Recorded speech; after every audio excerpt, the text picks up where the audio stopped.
Hello, therapy enthusiasts of the world. Welcome back to the CBT Consultancy channel.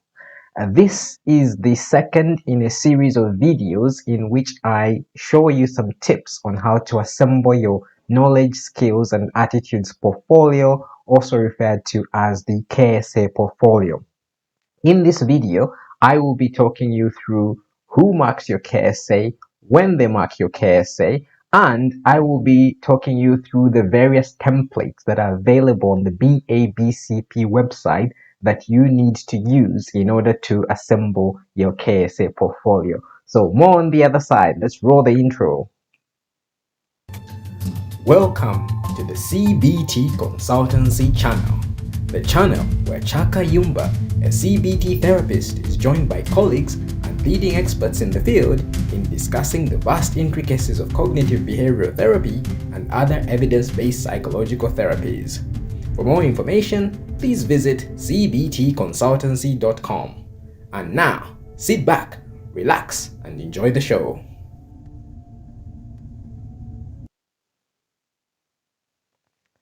Right. So the first thing I wanted to speak about in this video is who marks your KSA and when they mark your KSA. So what I'm going to do is I'm going to take you back into the KSA portfolio guidelines document. What I'm going to do, just as a recap for those who haven't watched the first video. So in the first video, I talk about how you find out if you need to complete your KSA and how much of the KSA you need to complete. So if you haven't seen that video and you're still wondering whether you need to complete your KSA and how much of it you need to do, please watch that video. I will put a link to the video in the description for this video. So thinking about who marks your KSA. So what I'm going to do is I'm just going to take you back to the BABCP website. So let's go into the BABCP website. So as you can see, this is a Google page, and on Google I have on the search page I've put BABCP KSA. And as you can see, the second link that comes up is KSA guidelines.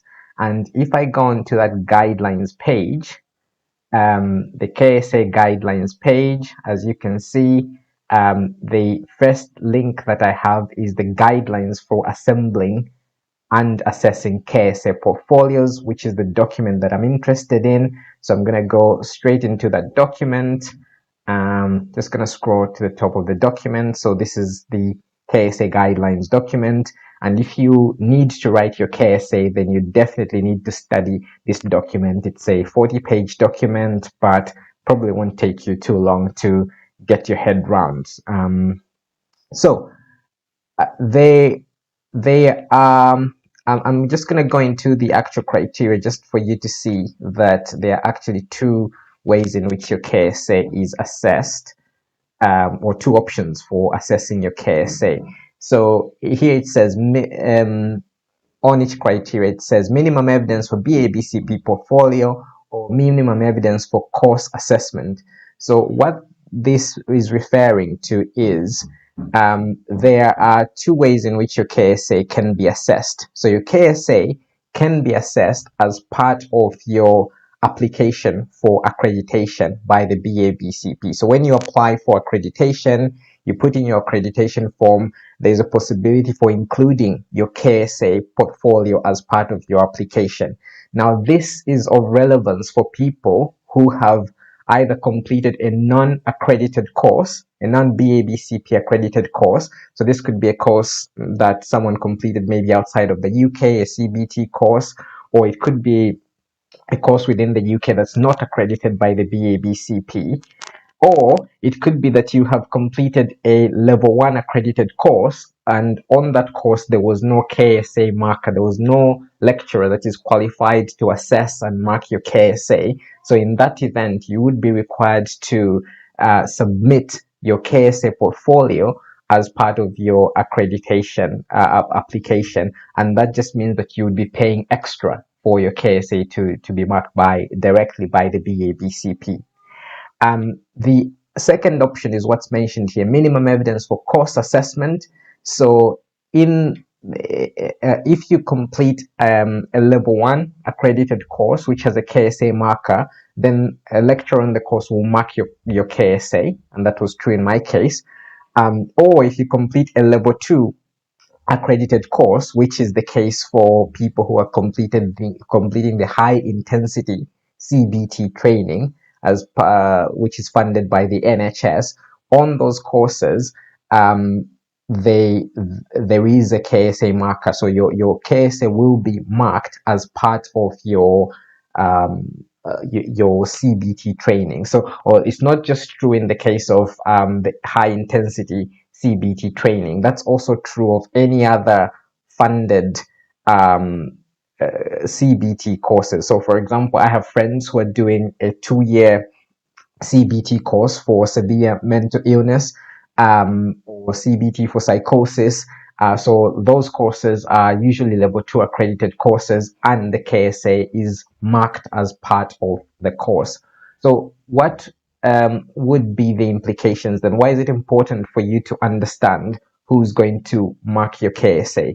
So if you, for example, you've already completed a non-accredited course, then you want to get accredited, then you need to start working on your KSA straight away, and you need to write it in such a way that it's going to pass, hopefully the first time, because you're going to be paying for it to be marked by the BABCP. And if the BABCP came back and said that your KSA did not meet the standard that's required, there is a possibility, I don't know the answer, but there is a possibility that they might ask you to resubmit it and then ask you to pay for it to be marked again, possibly. So you need to make sure that you're writing it to a very to the appropriate standard for it to ensure that it passes the first time around, so that you're not incurring any extra costs in relation to your accreditation application, because it costs a lot of money and nobody has money to throw away. So if you can save yourself some money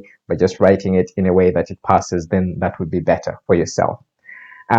If you are intending to apply for the high intensity CBT training, or for some other funded CBT training, so for example CBT for severe mental illness or CBT for psychosis and so on, then the knowledge that your KSA will be marked as part of your course should actually reassure you in a sense. So you don't need to write it to such a standard that it passes the first time, because during the course you will be provided support in completing the KSA and getting it to reach the standard that's required to pass.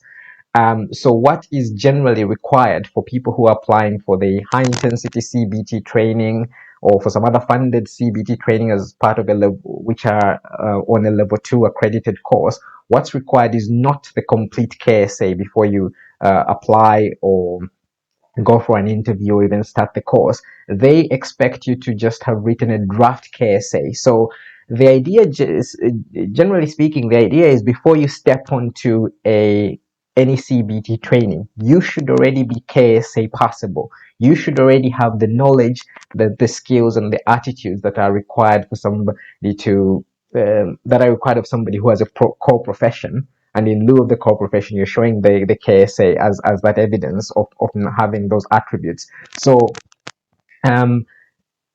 before you even think about applying for the course, it's good to maybe just write a draft, to start writing a draft of your KSA. Just look at each of the criteria and see whether you meet those criteria and how you meet those criteria. That will be very, very important to demonstrate, usually as part of your interview process, if you're going to go into any of these funded courses. But you don't have to feel under so much pressure as if you as one who was applying to the BABCP directly for their portfolio to be marked as part of the accreditation application, because you will receive support on your course to complete your KSA, and usually the KSA is a pass-fail, so it's very unlikely that you will have many submissions that will fail and that will result in you losing your place on the course. So there's less pressure for you, I guess, if you're intending to do the high intensity CBT course.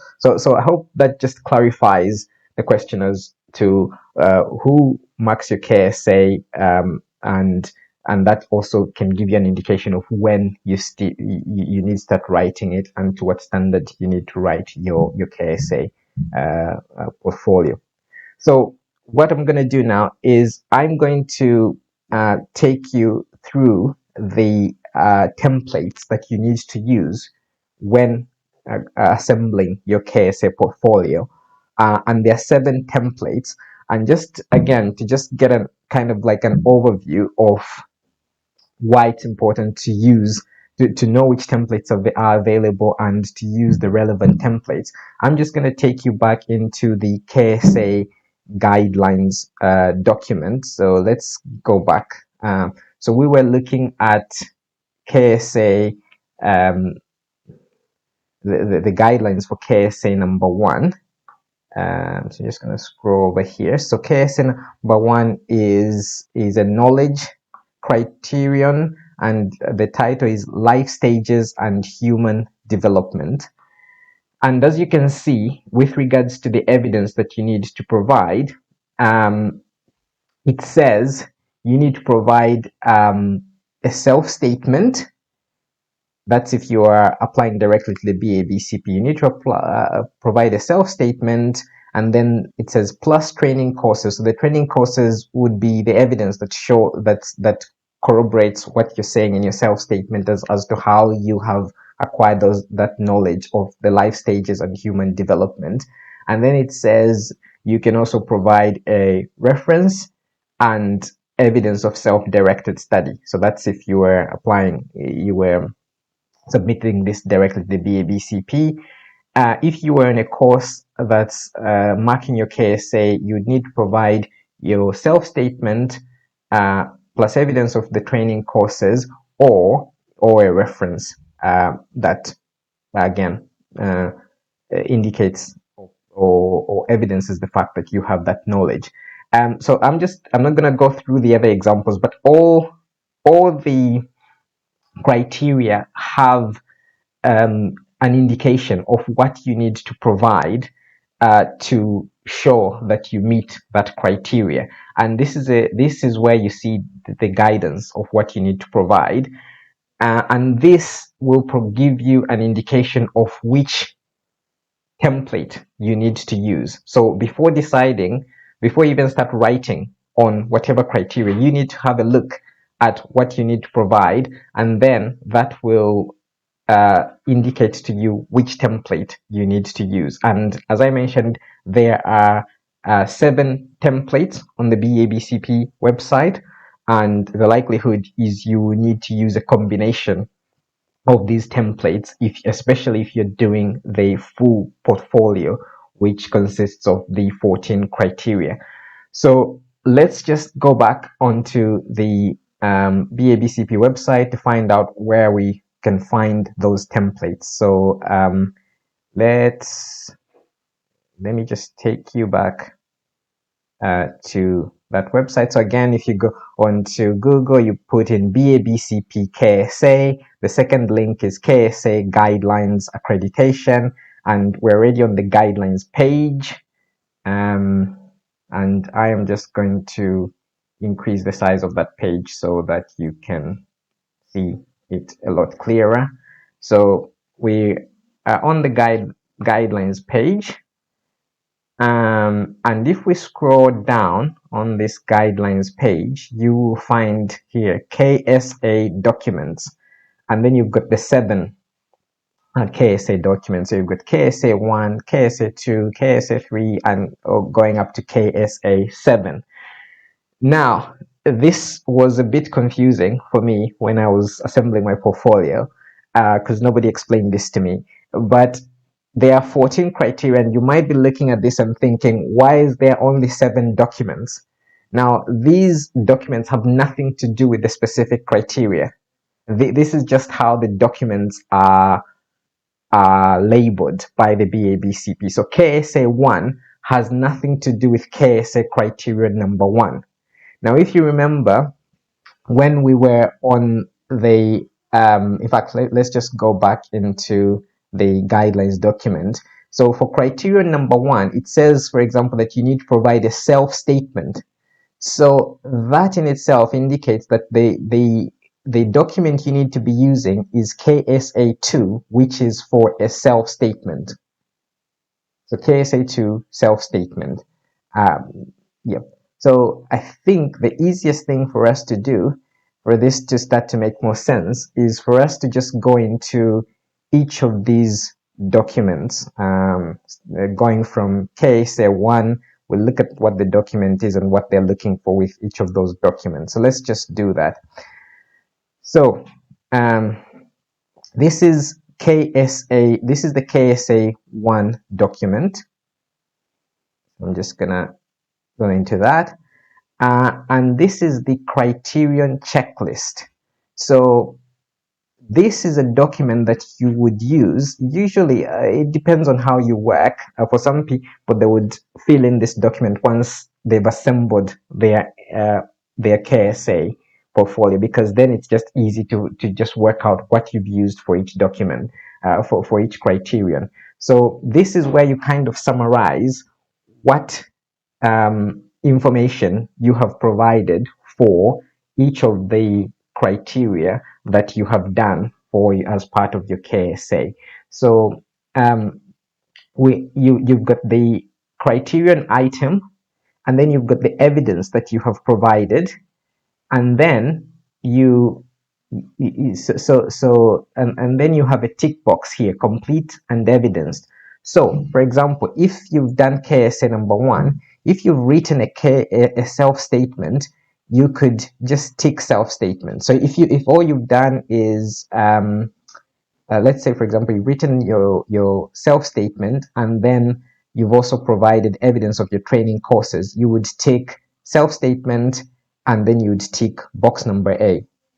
Now, if you, for example, had to write your self-statement, provide evidence of training courses, or maybe if you haven't done any training courses, let's say, for example, you've written your self-statement, but you haven't done any training courses that cover the life stages and human development, you probably would then have to provide, not probably, you definitely would have to provide a reference, and you'd have to provide evidence of self-study. So what you'd be doing is you'd be taking self-statement, you'd then be taking this box B and box C, which is reference and self-directed study, so that when somebody is marking your KSA, they would then look at this document and then they'll be saying, well, okay, for criterion 1, Chaka has provided a self-statement, they've also provided as evidence a reference, and they've provided self-directed study. So this is the point of this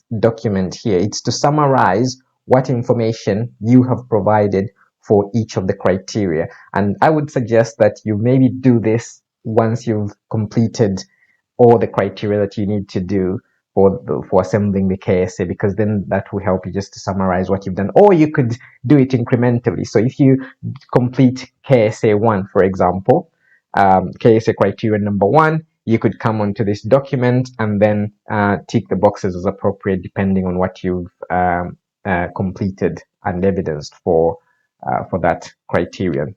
So this is the document number 1, KSA 1 criterion checklist.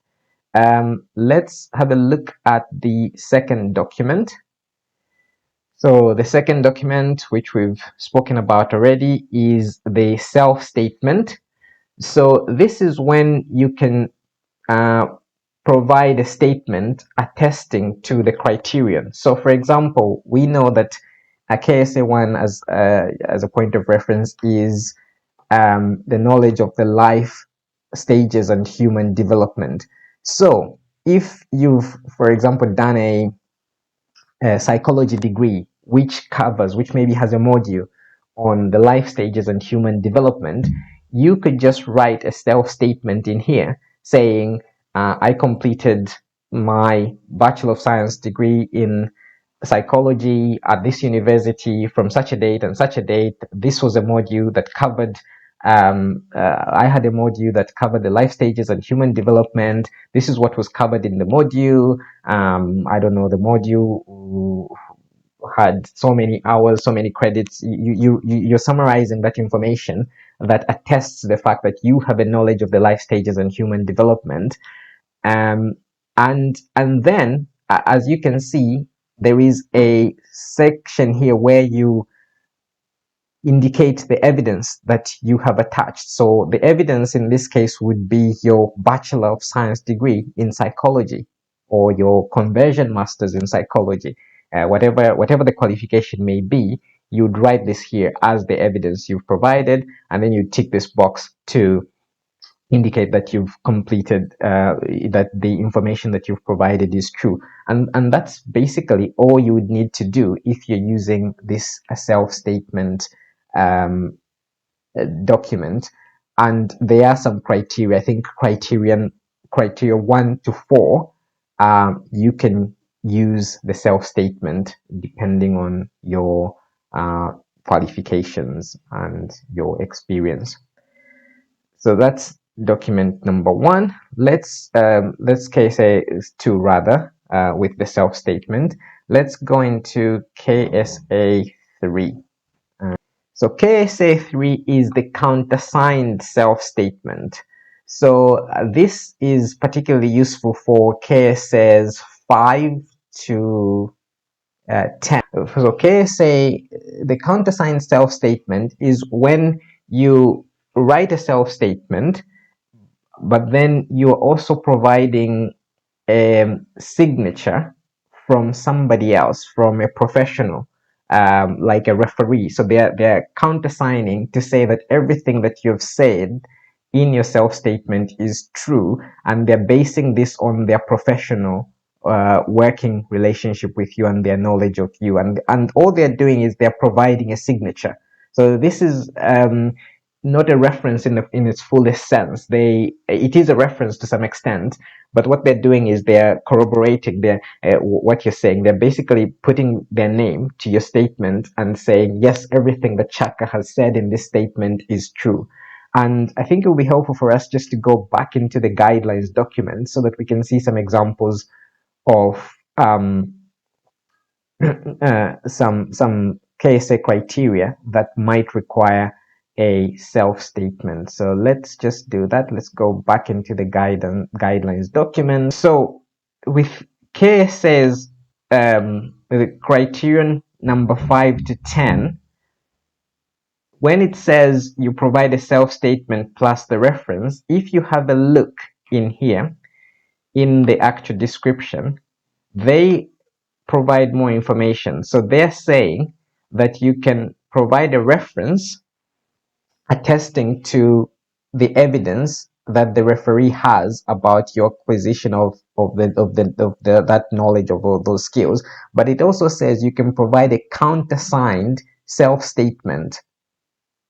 So this is probably the easiest way for you to go through KSA criteria 5 to 10 is to provide a countersigned self-statement, because as I've explained in my previous video, KSAs 11 to 13 definitely require reference. So somebody has to sit down and write a reference. Now, if you are doing all the 14 criteria and you started getting references for KSAs 5 to 10, then that will just make things extremely complicated for you, and you will have to ask a lot of people for references. So in my case, what I did for criteria number 5 to 10 is I got countersigned. I got my self-statements countersigned, and so I used this document that we're looking at right now.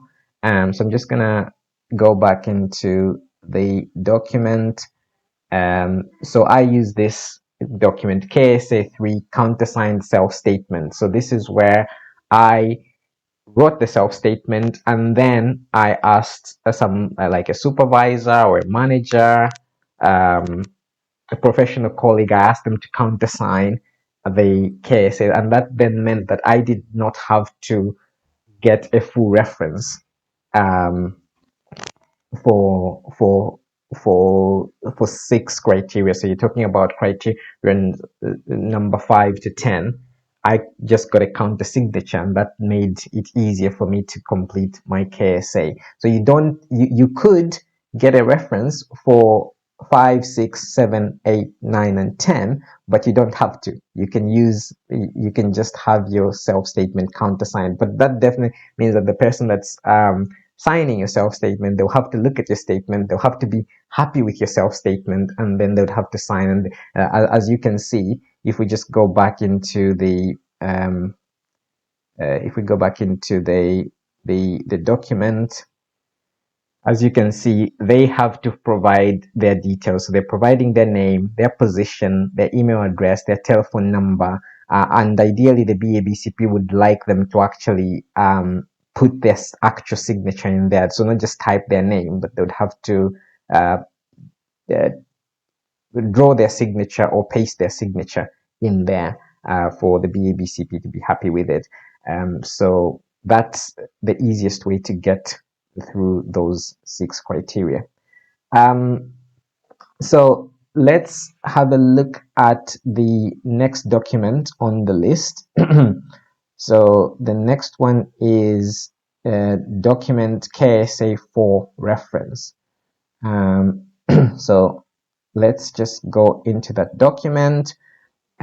So as I have mentioned, with KSAs 5 to 10, you can provide a reference, and this is the document that you use to provide the reference. So it's similar. There's some similarity with the countersigned self-statement. So you've got your details there, then you've got your referee's details, and then as you can see, they're writing a full reference here. So they would have to type a reference, and they would have to show how you in their reference show how you've met that criteria.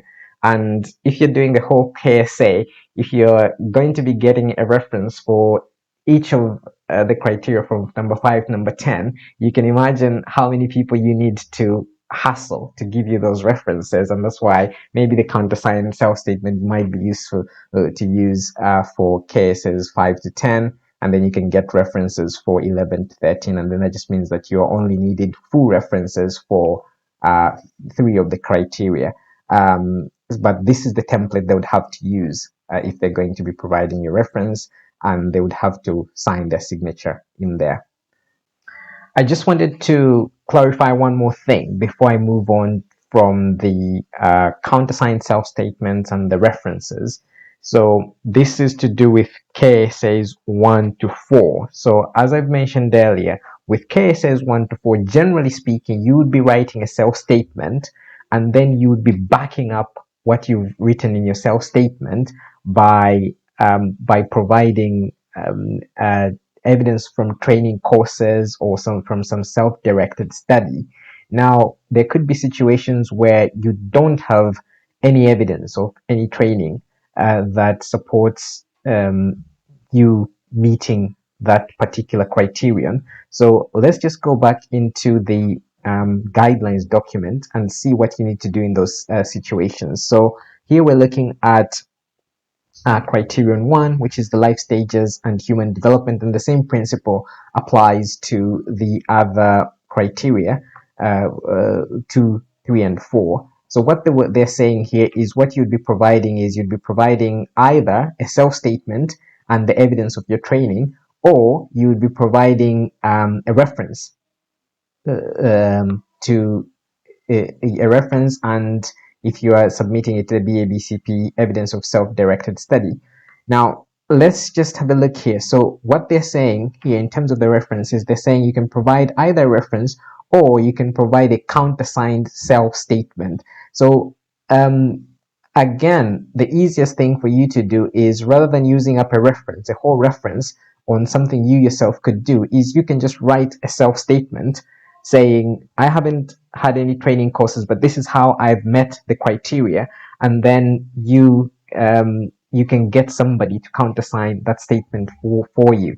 So again, it frees up people that are going to be writing your references to use them for when you actually need a reference. So with cases 1 to 4, generally speaking, it would be a self-statement with evidence of a training course. But in other situations where you haven't had any academic or other relevant training, you just be writing a self-statement using the document for the countersigned self-statement, which is, let's just remind ourselves again, it's the KSA 3 document, countersigned self-statement. You'd be using that, and that would cover all the bases. So I hope that makes sense. Generally speaking, 1 to 4, it's a self-statement. You're using the KSA 2 document, but if for whatever reason you needed that to be referenced by someone, you'd then be, I would suggest you'd be using the KSA 3 countersigned self-statement, as opposed to getting somebody else to write a reference for you regarding things that you can just write yourself and describe how you meet that criteria. So I hope that additional clarification helps with completing KSA's 1, or rather KSA criteria 1 to 4. So document number 5 is the self-directed study record. So in some cases, you might have to do some self-directed study. So in my case, for example, I didn't have a psychology degree. I hadn't done a psychology degree before I did my KSA, and I didn't have any training that had life stages and human development, or a life stages and human development component. So I had to read some books, some academic books that talk about that, and then I had to document that. So then what you do is you document when you study that book, from which period to which period, the title of the book, the author, and then you also summarize your key learning points from that book. So for example, I read a book which dealt with the life stages and human development, and I summarized what I learned from that and linked it in with the understanding of psychology and psychological therapies. There's also there is a KSA that deals with modes of therapy, and my training that I had as a PWP covered some modes of therapy, but there were some that were not covered at all. So you need to demonstrate 4 modes of therapy. And one of the modes of therapy that I wrote about was psychodynamic therapy.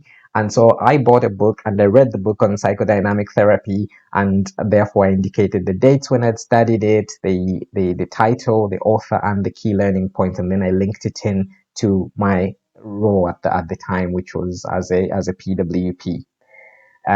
So you would have to document any self-directed study, and you would be putting that as evidence in whatever criterion that is required. So if you're doing modes of therapy, for example, you would indicate that as part of the evidence of you meeting that criteria, that you've studied this book, you've done some self-directed study, and this document helps you summarize all the self-directed study that you've engaged in as part of trying to reach or to meet all the criterion in the KSA portfolio. So this is document 5, our KSA 5 self-directed study. Let's move on to the penultimate one, document 6. So use this document, KSA 6 biography, for criterion number 14, which is your biography. And this is probably the simplest one to do, because they even tell you that this should be approximately 500 to 700 words. So in this document, all you're doing is you're summarizing how you've met the 13 criteria that you've been working on, and you're also giving dates as to when you met the criteria, how you met the criteria. For example, you met it doing your psychology degree, or while training as a PWP or as a counselor, whatever the case may be. You'll be summarizing that in this document. So you would use this document to do criterion number 14. I don't think there is too much that needs to be explained on that. So I'm going to move on to the last one, which is KSA 7, and that's the document checklist. So let's just have a look at what they're looking for there.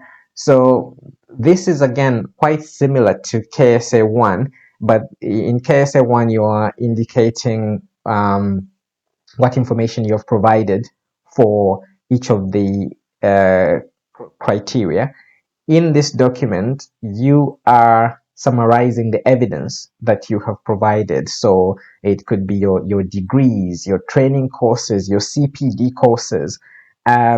So you just label them, whatever label you want to use. So for example, I just use 001, 002, 003, and then, so I'd say, for example, 001, my undergraduate degree. And then in here, you would write the KSA criteria criteria numbers that where you've used that document as evidence. And there are some documents that might be relevant for more than one criterion. So just because you've used one document as evidence, say in criteria number 1, doesn't mean you can't use it in criteria number 2 or criteria number 4 or criteria number 7 if that's relevant. If a document is relevant to the criteria, you use it, and then you'll be indicating for which criteria you've used certain whatever documents you have. And the space here is limited. I think you only have like 10 the spaces here, and it doesn't allow you to extend the number of spaces from what I remember when I did mine. So you don't need to use loads and loads of different documents. You could have maybe 5, 6, 7 documents, and those would cover all the criteria on the KSA. So this is all the documents basically that you need to use for completing your KSA portfolio. You definitely have to use these documents. You can't use like a blank Word document. That's just not acceptable. The BABCP will not accept that, or if you're doing it on an accredited course, the marker will not accept that.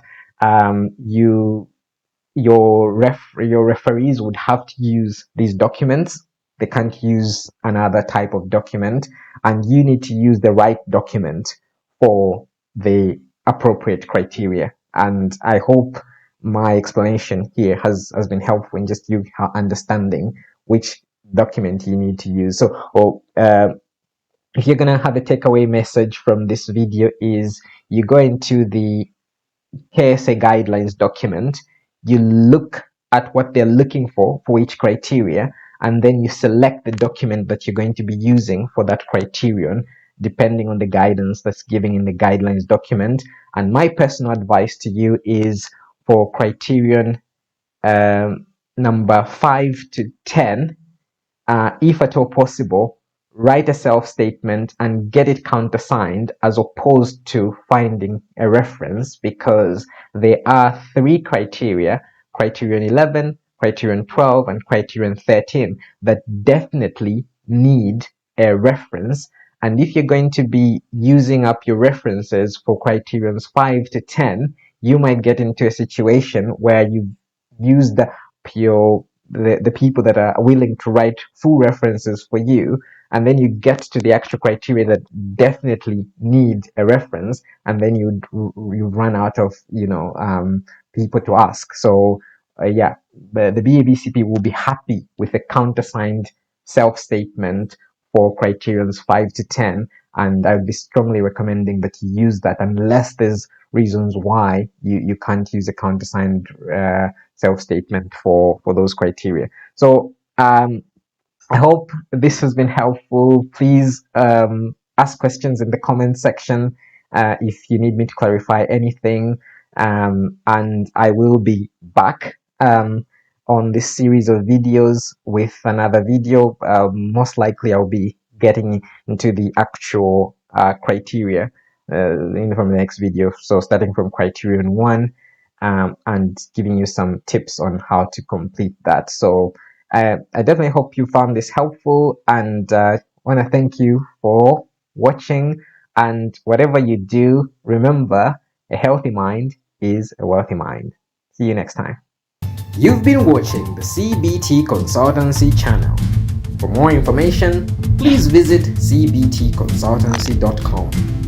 Don't forget to like this video and subscribe to this channel for more such content.